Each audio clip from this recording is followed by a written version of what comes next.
kitty.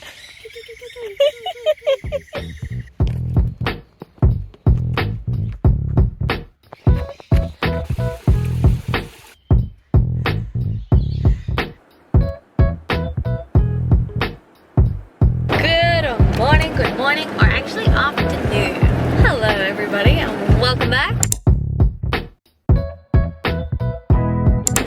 to another day of our honeymoon van life adventures. We've just come from Brisbane visiting my oldest friend Catherine. She was one of my bridesmaids. She has 4 beautiful daughters, all under the age of about 5. They're so fun to play with, and we spent a couple days with them, which was amazing and lots of good knowledge to take away. And we've crossed the border. We are now in New South Wales, and we are on our way to visit Byron Bay, which is so special to both of us because that is where we met.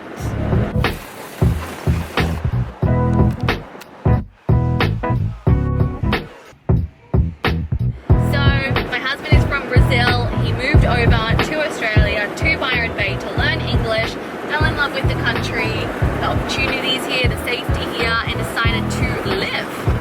And he and his mum lived in a gorgeous little cabin, and I met them. I met both of them. I actually met his mum too at yoga, at the local yoga studio.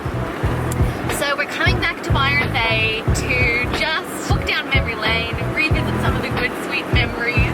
But oh my golly, we're in Byron. Okay, I need to put my glasses on because these are actually prescription sunglasses, so I actually can't see without them.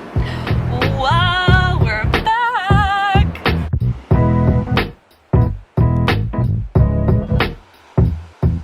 Right over there at that lighthouse that we continued on our date after coffee, and then we came down to the beach here, and then we went for a swim. Even though I think it was like the middle of winter, we went for a swim, and then you invited me back to your place, to your cabin, to meet your mum and to have lunch together. Some banana pancakes. Yeah, you made me banana pancakes. What do you remember the most about our walk up to the lighthouse? How good it's the relationship that you have between you and your father, and how much you love your family, and how much you are missing the family, how important they are for you. Oh, one of the things I was really impressed by was that you told me that in Brazil you had become a Marine. Really hard to do. You'd sort of climbed the ranks, and yet when you came here you were just at the bottom of the bottom. You were a dishwasher.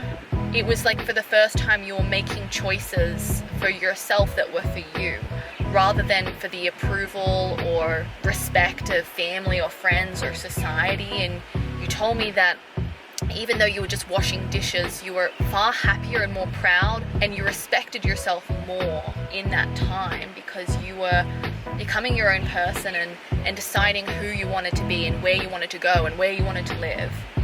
And I thought that's really courageous, because you realized that you didn't want to be a Marine. You realized that wasn't your dream. It was the dream of everyone around you. And you realized that if you went back and fulfilled that role, you know, you wouldn't be honoring yourself. So I remember that. Okay. Yeah. Big one. Almost nice.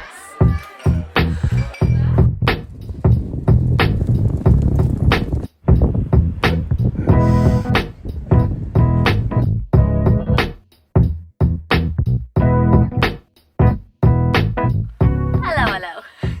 My husband has currently gone for a really long run up to the lighthouse and back. I think it's like a good solid 10k run or so. He used to do it all the time when he lived here. So I was like, you go, have fun. I'm gonna do some shopping. So I actually had a really fun time walking around the streets, going to some shops, finding some books and things like that. And I didn't vlog a whole bunch just because it was really sweet to stay in the moment and stay present. Anyway, since he's gone for a run, I thought I'd catch up with you guys. I wanted to read to you guys 1 Corinthians 13. And I feel like sometimes with these chapters that we know really well, or scriptures that we can quote really well, there's just this tendency to not get fresh revelation, or like just to skim the words and like, ah, yeah, I know this, like love is patient, love is kind, blah, blah, blah, blah, blah. But, you know, just being a couple months married now, it's actually a chapter that I've found myself going back to time and time again to get a foundation of what really love is. There have been so many times in our relationship where either of us have been triggered by, you know, past wounds or past hurts. It's so easy for us to like live in that state of fear, live in that state of worry of, oh my gosh, is this gonna happen again? So many of my previous relationships I had, everything would be going so well. Everything was sunshine, rainbows. Then suddenly, without any warning, like everything just changed. I always felt so blindsided by these guys who would make all these promises, that would sometimes do all these elaborate gestures, and then suddenly like flick a switch, become someone completely different. They wanted like out of the relationship. I've now formed this pattern of behavior. I'm sort of always living in anxiety and fear that everything's going well, everything's going okay. But for how long? Like, when is this gonna change? Really meditating on this scripture and just going, wow, there is no fear in love, and yet so much of my mind is entertained with fear, like the what if. Yeah, so I just wanted to share this scripture with you, that even though it was written thousands of years ago, it's still so alive and tangible and present and practical for us today. Let's read. 1 Corinthians 13. And yet I will show you the most excellent way. If I speak in the tongues of men or of angels, but do not have love, I am only a resounding gong or a clanging cymbal. If I have the gift of prophecy and can fathom all mysteries and all knowledge, and if I have faith that can move mountains, but I do not have love, I am nothing. If I give all I possess to the poor and give over my body to hardship that I may boast, but do not have love, I gain nothing. Love is patient. Love is kind. It does not envy. It does not boast. It is not proud. It does not dishonor others. It is not self-seeking. It is not easily angered. It keeps no record of wrongs. Love does not delight in evil, but rejoices with the truth. It always protects, always trusts, always hopes, always perseveres. Love never fails. And I was actually reading a different translation the other day, and in verse 7 it was saying, love bears all things, love endures all things, it hopes all things and believes all things. And I just loved that so much. Like, life can be really tough sometimes, and sometimes to love can be really tough. Sometimes to speak in love, act in love, think in love can be really tough, and it can be really hard of loving, always putting on love, choosing love. It's hopeful, and I just love that that's what love is. It's those two things. It's bearing all things. It protects and it trusts, but it also hopes for the best. We need to do that, like with ourselves, with our partner, with our parents, our friends. It's this idea of always hoping for the best, believing in the best, always expecting good, rather than sort of like living in this state of fear of like, oh, when are they gonna trip up? Or when is this gonna go wrong? Like, for how long? Take this scripture and ask God for like a fresh revelation to transform your heart, your mind, your soul, because it gives so much peace.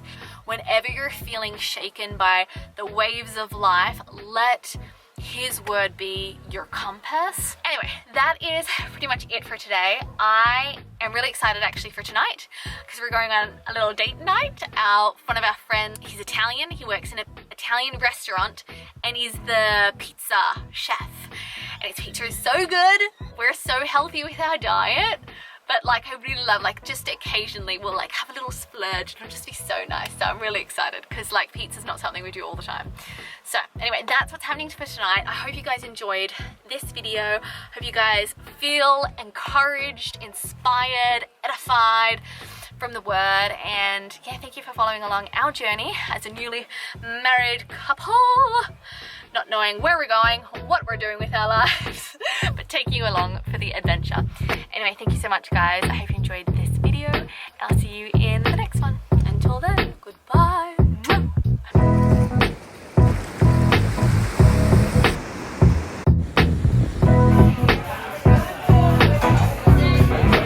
Love, are you happy?